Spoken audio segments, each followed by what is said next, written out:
Hi and hello friends, welcome to movies stories explanation. आज हम आपके लिए जो मूवी लाए हैं उसका नाम है एडी द ईगल। इस मूवी में आप देखेंगे एडी एडवर्ड्स के जीवन की सच्ची कहानी। एडी एडवर्ड्स ब्रिटेन के बहुत बड़े ओलंपियन हैं। इनका जीवन बहुत संघर्षों से भरा हुआ था। किसी को भी इन पर भरोसा नहीं था, यहाँ तक के इनके पिता को भी अपने बेटे पर भरोसा नहीं था कि वो ओलंपियन बन सकता है। लेकिन एडी एडवर्ड्स ने सबको गलत साबित करके दिखाया और आखिरकार वो ओलंपियन बन ही गए। लेकिन ये ओलंपियन बनने की जर्नी बिल्कुल भी आसान नहीं थी। तो चलिए मूवी की स्टार्ट में, जहां पर हमें बाथ टब में एक छोटे बच्चे को दिखाया जाता है जिसका नाम होता है एडी एडवर्ड्स। साल होता है 1973। एडी अपनी मॉम से बताता है कि मैंने पूरे 58 सेकंड्स तक सांस को रोक के रखा था और अब मैं ओलंपिक्स में हिस्सा लेने जा रहा हूँ। मैं वहाँ पर एक नया रिकॉर्ड बनाऊंगा। ये कहकर एडी घर से निकल जाता है। थोड़ी देर बाद एडी के फादर एडी को लेने आते हैं। दरअसल ये पहली बार नहीं था जब एडी घर से ओलंपिक्स के लिए निकला था। एडी पहले भी कई बार घर से बाहर आ चुका है ओलंपिक्स में जाने के लिए। एडी के फादर बोलते हैं कि तुम ओलंपिक्स में नहीं जा सकते, तुम मेरे साथ घर चलो और यहाँ पर अभी ठंड भी बहुत हो रही है। ये कहकर वो एडी को घर ले आते हैं। एडी ओलंपिक्स में होने वाले गेम्स की प्रैक्टिस किया करता था जिसमें उसे काफी चोट भी लगा करती थी। एडी के फादर एडी से बहुत परेशान हो जाते हैं। वो एडी से कहते हैं कि तुम ये सब बंद करो और कल से तुम मेरे साथ काम पर चलोगे और वहाँ पर तुम प्लास्टरिंग का काम सीखोगे। काम पर पहुँचने के बाद एडी को कुछ लोग वहाँ पर स्कीइंग करते हुए दिखते हैं। तब एडी अपने फादर से बोलता है कि आपने सही कहा था कि मैं ओलंपिक्स में कभी नहीं जा सकता क्योंकि मैं विंटर ओलंपिक्स में जाऊंगा। इसके बाद एडी स्कीइंग प्रैक्टिस करने लग जाता है जिसमें उसे काफी मेडल्स और सर्टिफिकेट्स मिले थे। साल होता है 1987 और अब एडी जवान हो चुका था। ब्रिटिश ओलंपिक्स कमेटी के हेड को दिखाया जाता है जो यहाँ पर ब्रिटिश स्कीइंग टीम का सिलेक्शन कर रहे होते हैं। वो टीम में एडी को सिलेक्ट नहीं करते। हालांकि एडी एक काबिल प्लेयर था पर वो समाज के निचले तबके से आता था और वो काफी गरीब भी था, इसीलिए हेड उसे सेलेक्ट नहीं करते और वो एडी से कहते हैं कि तुम कभी ओलंपियन नहीं बन सकते। एडी निराश हो जाता है। एडी अपने फादर के साथ काम पर आया होता है। एडी के फादर मिस्त्री का काम किया करते थे और वो एडी से कहते हैं कि तुम कोई काम सीख लो, स्कीइंग में कोई करियर नहीं है, ये बस अमीरों का शौक है। इसके बाद एडी घर आ जाता है और वो यहाँ पर टीवी पर स्की जंपिंग देख रहा होता है। इसके बाद एडी ब्रिटिश ओलंपिक एसोसिएशन हेडक्वार्टर में आता है जहाँ पर उसे पता चलता है कि 1929 के बाद ब्रिटेन में कोई स्काई जंपर नहीं बना है। एडी को पता चलता है कि स्की जंपिंग का ब्रिटेन में कोई प्लेयर तो नहीं है। तो ये सुनकर एडी एकदम खुश हो जाता है क्योंकि इस गेम से वो ओलंपिक्स में जा सकता था। एडी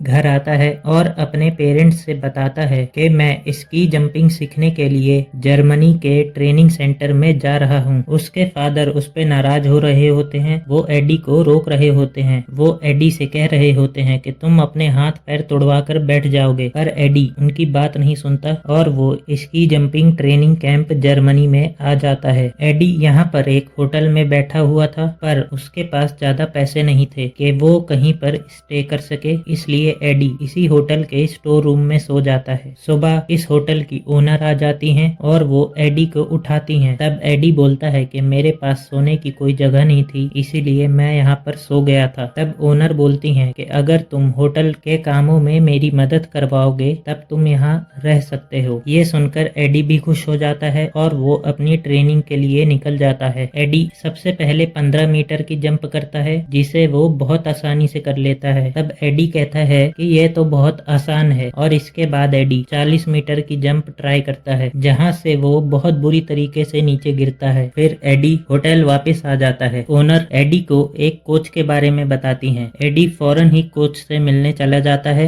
एडी कोच से बोलता है कि सर मुझे भी स्की जंपिंग सीखना है। तब कोच एडी से पूछते हैं कि तुम कब से स्की जंपिंग कर रहे हो। तब एडी उन्हें बताता है कि कल से, और ये सुनकर सब लोग हंसने लगते हैं। कोच एडी को बताते हैं कि जर्मनी में बच्चे 6 साल की उम्र से ही स्की जंपिंग करने लगते हैं और वो एडी से कहते हैं कि तुम अभी स्की जंपिंग नहीं सीख सकते। लेकिन ये सब सुनकर भी एडी हार नहीं मानता और वो खुद ही स्की प्रैक्टिसिंग के लिए चला जाता है। जाते वक्त एडी को एक ट्रक ड्राइवर दिखता है। एडी थोड़ी देर तक उसकी तरफ देख रहा था, फिर उसके बाद वो फिर से प्रैक्टिस करने में लग जाता है। प्रैक्टिस के दौरान दौरान एडी एक बार गिरता है, 2 बार गिरता है और बार बार गिरता है। तभी वो ट्रक ड्राइवर एडी के पास आता है और वो एडी से बोलता है कि तुम 70 मीटर से कूदने की कोशिश मत करना, वरना तुम्हारी हड्डियां टूट जाएंगी, तो उन्हें मुझे ही यहाँ से फेंकना पड़ेगा। एडी को होटल आने के बाद ओनर से पता चलता है कि उस ट्रक ड्राइवर का नाम ब्रॉन्सन पियरी है और वो स्की जंपिंग में स्टेट चैंपियन था। यहाँ तक कि उसने वॉरेन शाफ कोच के अंडर ओलंपिक्स में भी हिस्सा लिया था और पियरी ने कई रिकॉर्ड्स को तोड़ा होता है, पर उसकी बदतमीजी, झगड़े और शराब की लत के वजह से उसे टीम से निकाल दिया गया और इन्हीं सब वजहों से ब्रॉन्सन का करियर खत्म हो गया था। एडी ब्रॉन्सन के घर चला जाता है उनसे कोचिंग की बात करने के लिए, पर ब्रॉन्सन एडी की कोई बात नहीं सुनते और वो एडी को अपने घर से भगा देते हैं। फिर शाम हो जाती है और ब्रॉन्सन बार में आए होते हैं शराब पीने। तब यहाँ पर दूसरी टीम के लड़के उनके साथ बदतमीजी करने लगते हैं, जिसमें ब्रॉन्सन उनसे फाइट करने जाते हैं तो उनके कोच आ जाते हैं और वो ब्रॉन्सन से कहते हैं कि मेरे लड़के किसी से लड़ाई नहीं करते, पर मैं करता हूँ, और ये कहकर वो ब्रॉन्सन की पिटाई कर देते हैं, जिसमें ब्रॉन्सन बेहोश हो जाते हैं। जब उन्हें होश आता है तो उनके पास एडी बैठा होता है। एडी उन्हें बताता है कि आपकी धुलाई हुई है। फिर ब्रॉन्सन एडी को अपने साथ लेकर जाते हैं और वो एडी को स्की जंपिंग की हर टिप्स एंड ट्रिक्स बताते हैं। ब्रॉन्सन बताते हैं कि इसमें 4 लेवल्स होते हैं, पहला 15 मीटर का, दूसरा 40 मीटर का, तीसरा 70 मीटर का और चौथा 90 मीटर का। वो एडी को बताते हैं कि अगर 90 मीटर में कोई गलती हुई तो बचने का कोई चांस नहीं है। एडी ब्रॉन्सन की बताई हुई सारी बातों को ध्यान में रखकर 40 मीटर की जंप ट्राई करता है, जिसको एडी सक्सेसफुली कंप्लीट कर लेता है। एडी बहुत खुश हो जाता है और वो सीधा ब्रॉन्सन के घर जाता है और ब्रॉन्सन को बताता है कि मैंने 40 मीटर की जंप कंप्लीट कर ली है। एडी उन्हें बताता है कि मैं ओलंपिक्स में हिस्सा लूंगा। एडी उन्हें बताता है कि ओलंपिक्स कमेटी ने पिछले 52 सालों से अपने रूल्स को बदला नहीं है और मुझे ओलंपिक्स में हिस्सा लेने के लिए सिर्फ क्वालिफाई करना होगा। वो ब्रॉन्सन को बताता है कि मैं 70 मीटर की जंप करने जा रहा हूँ, जिसके लिए मुझे आपकी परमिशन चाहिए। ब्रॉन्सन एडी को बोलते हैं कि जाओ, मेरी तरफ से परमिशन है। दरअसल ब्रॉन्सन को लग रहा था कि एडी 70 मीटर से कभी जंप नहीं करेगा। एडी 70 मीटर की जंप लगा तो देता है, पर उसका बैलेंस बिगड़ चुका था, जिस वजह से एडी बहुत जोर से नीचे गिरता है और उसे बहुत सारी चोटें आई होती हैं। फिर वहां पर जितने भी मौजूद लोग थे सब मिलकर एडी को हॉस्पिटल ले जाते हैं। ब्रॉन्सन एडी से मिलने हॉस्पिटल में आए होते हैं और वहां पर वो देखते हैं कि ब्रॉन्सन के कोच की लिखी हुई किताब वहां पर रखी होती है। ब्रॉन्सन उस बुक को पढ़ने लगते हैं जिसमें उनके कोच ने लिखा था कि ब्रॉन्सन मेरा सबसे बेहतरीन खिलाड़ी था, पर उसने कभी इस खेल की कदर नहीं की। एक ओलंपियन बनने के लिए सिर्फ काबिलियत ही मायने नहीं रखती, बल्कि कभी हार ना मानने का एटीट्यूड भी बहुत जरूरी होता है। जिसको पढ़ने के बाद ब्रॉन्सन को लगता है कि एडी भी कभी हार नहीं मानता। बाद में एडी को होश आता है, तब ब्रॉन्सन एडी को बताते हैं कि मैं तुम्हें लैंड करना सिखाऊंगा। वो एडी को बताते हैं कि अगले महीने सीनियर्स टूर्नामेंट है और अगर तुमने इसे क्वालिफाई कर लिया तब तुम यहाँ से सीधा जाओगे ओलंपिक्स। वो एडी से कहते हैं कि मैं तुम्हारा कोच नहीं हूँ, मैं बस तुम्हें लैंड करना सिखाऊंगा। एडी फिर ब्रॉन्सन के घर जाता है और वहाँ पर ब्रॉन्सन उसे पूरी ट्रेनिंग देते हैं। वो उसे सही से लैंड करने का तरीका बताते हैं, जिन सब चीजों को एडी बहुत ध्यान से सीखता है। उसके बाद एडी 70 मीटर की जंप को ट्राई करता है, जिसको वो बहुत ही सक्सेसफुली कंप्लीट कर लेता है। एडी फिर ब्रॉन्सन के साथ उनके घर पे होता है और वहाँ पर एडी के पास एक लेटर होता है। वो लेटर ब्रिटिश हेडक्वार्टर की तरफ से आया था और उसमें लिखा था कि एडी उनसे ब्रिटिश हेडक्वार्टर्स में आके मिले, जिसे सुनकर एडी बहुत खुश हो जाता है। एडी खुशी खुशी ब्रिटिश हेडक्वार्टर जाता है। तब वहाँ पर एडी को पता लगता है कि ओलंपिक्स में हिस्सा लेने के लिए कम से कम 61 मीटर्स का जंप कंप्लीट करना चाहिए, पर एडी का हाईएस्ट रिकॉर्ड था 34 मीटर। दरअसल यहाँ पर सिलेक्टर्स ने नियमों को जानबूझकर चेंज कर दिया था ताकि एडी ओलंपिक्स में हिस्सा ना ले पाए। एडी फिर फोन कर सारी बात ब्रॉन्सन को बताता है और उनसे कहता है कि मुझे 61 मीटर क्वालिफाई करने के लिए यूरोपियन सर्किट जाना होगा और वहाँ पर आप भी मेरे साथ चलेंगे ना। तब वो एडी से कहते हैं कि तुम पैसे और गाड़ी का इंतजाम कर दो, तब मैं भी आ जाऊंगा। एडी अपने पेरेंट्स से ये बात बताता है, तब उसके फादर साफ साफ मना कर देते हैं। वो कहते हैं कि मेरे पास बिल्कुल भी पैसे नहीं हैं, पर एडी के फादर के पास पैसे होते हैं। तब एडी की मॉम वो पैसे और गाड़ी की चाबी एडी को दे देती हैं, जिसे पाकर एडी सीधा ब्रॉन्सन के घर जाता है। ब्रॉन्सन एडी को बताते हैं कि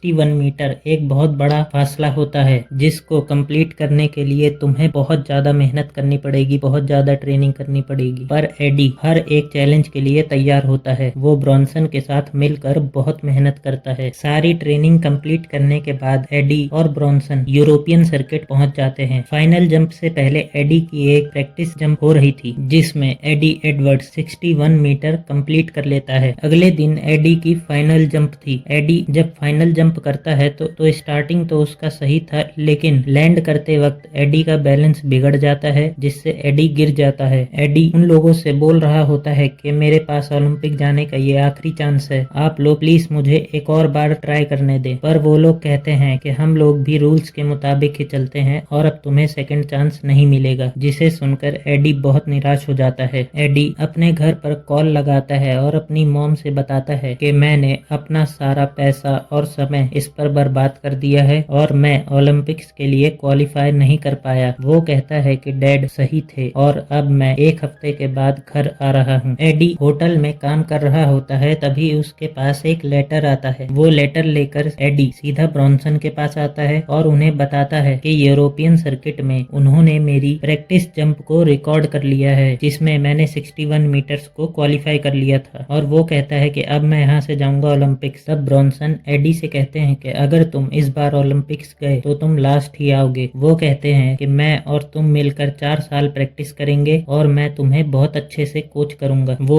एडी से कहते हैं कि अगर तुम अभी गए तो तुम सिर्फ एक मजाक बनकर रह जाओगे। पर एडी उनसे कहता है कि आप ये क्या कह रहे हैं, मैं इस चीज के लिए एकदम तैयार हूँ और मैंने इस पल का हमेशा से इंतजार किया था। और एडी ये बोलकर यहाँ से निकल जाता है। एडी ब्रिटेन वापस आ जाता है और यहाँ से इस साल कनाडा के कैलगरी में ओलंपिक्स होने थे, वहाँ के लिए एडी तैयार हो जाता है। एडी की मॉम उसको छोड़ने आई होती है और एडी कनाडा पहुंच जाता है। यहाँ पर एडी की ही टीम के कुछ प्लेयर्स एडी को शराब पिलाते हैं। एडी उन्हें मना करता है तो वो लोग कहते हैं कि ये सिर्फ शगुन के लिए है। शराब पीने के वजह से एडी सुबह उठ नहीं पाता और वो ओपनिंग सेरेमनी मिस कर देता है। इसके बाद सेलेक्टर्स एडी के पास आते हैं और वो उससे पूछते हैं कि तुम ओपनिंग सेरेमनी में क्यों नहीं आए। तब एडी उन्हें बताता है कि मेरा पेट थोड़ा खराब है और इसी वजह से मैं नहीं आ पाया। वो लोग उसे कहते हैं कि तुम अपनी हरकत सुधारो वरना तुम यहाँ से सीधा वापस जाओगे। इसके बाद एडी अपनी 70 मीटर की जंप के लिए तैयार होता है और जब एडी 70 मीटर की जंप लगाता है तो उसका स्कोर आया होता है 60.5 मीटर और ये एक नया ब्रिटिश रिकॉर्ड होता है, जिसे सुनकर एडी बहुत खुश हो जाता है। एडी यहाँ पर बहुत खुश होता है, वो पागलों की तरह डांस कर रहा होता है, जिसे देखकर बाकी लोग भी बहुत खुश हो जाते हैं। हालांकि एडी आया लास्ट ही होता है। एडी बहुत फेमस हो चुका था और हर जगह बस वो ही छाया हुआ था। एडी ब्रॉन्सन को कॉल करता है। ब्रॉन्सन एडी से बोलते हैं कि तुमने मेरी बात को सही साबित किया, तुम बस लोगों के लिए टाइम पास हो। जैसे ही 90 मीटर्स का मुकाबला शुरू होगा कोई तुम्हें याद नहीं रखेगा, सब तुम्हें भूल जाएंगे। एडी कुछ सोचता है और उसके बाद एडी प्रेस कॉन्फ्रेंस बुला लेता है। कॉन्फ्रेंस में एडी पहले तो सबसे माफी मांगता है अपनी हरकतों के लिए। उसके बाद एडी बताता है कि मैं 90 मीटर्स जंप में हिस्सा लूंगा। वो कहता है कि मैं यहाँ पर आया तो था 70 मीटर्स जंप के लिए, पर मुझसे किसी ने कहा था कि ओलंपिक्स में तभी हिस्सा लेना चाहिए जब तुम में कुछ बड़ा करने की हिम्मत हो। और ये बात एडी को ब्रॉन्सन ने कही थी। एडी कहता है कि मैं यहाँ पर मजाक बनने नहीं आया हूँ और ना ही मैं बनूंगा। एडी ने अनाउंसमेंट तो कर दी थी पर उसके बाद वो सोच में पड़ गया था। तभी यहाँ पर एडी से मिलने ब्रॉन्सन आते हैं। वो एडी को कहते हैं एडी द ईगल। दरअसल जब एडी ने 70 मीटर्स की जंप को कंप्लीट किया था तब उसे यहाँ पर एडी द ईगल का नाम दिया गया था। एडी ऊंचाई देखकर थोड़ा डर रहा था। तब वो ब्रॉन्सन से कहता है कि क्या मुझे प्रैक्टिस करनी चाहिए। तब ब्रॉन्सन उसे बोलते हैं कि प्रैक्टिस तुम पहले ही बहुत कर चुके हो। 90 मीटर्स में तुम्हारी स्पीड थोड़ी ज्यादा होगी और ऊंचाई थोड़ी ज्यादा होगी। पर वो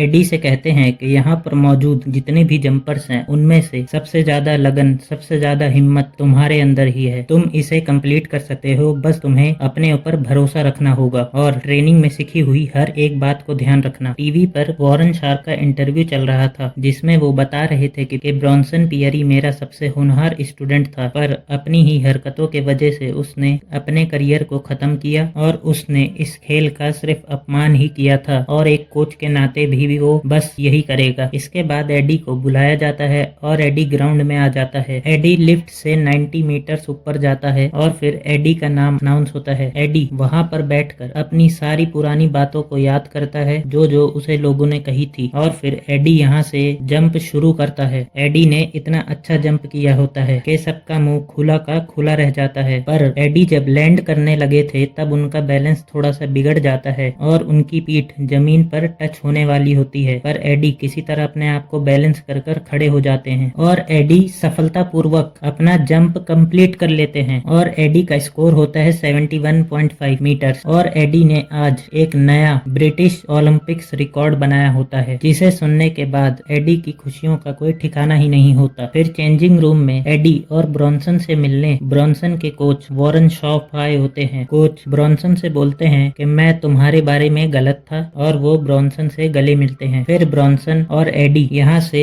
ब्रिटेन लौट जाते हैं। एयरपोर्ट पर उन्हें रिसीव करने के लिए सारे शहर के लोग आए होते हैं और उनके पेरेंट्स भी होते हैं। एडी के फादर भी आके एडी से कहते हैं कि मुझे तुम पर गर्व है। सभी लोग यहाँ पर एडी के लिए चीयर कर रहे होते हैं। एडी ने अपनी हिम्मत, अपनी मेहनत और अपने कभी हार ना मानने के एटीट्यूड की वजह से आज अपने सपने को पूरा कर लिया होता है। आशा करते हैं कि आपको ये मोटिवेशनल फिल्म अच्छी लगी होगी। दोस्तों, एक वीडियो बनाने में बहुत मेहनत लगती है, तो प्लीज चैनल को सब्सक्राइब और वीडियो को लाइक किए बिना मत जाइएगा एंड इस मूवी को अपने दोस्तों के साथ शेयर भी जरूर करिएगा।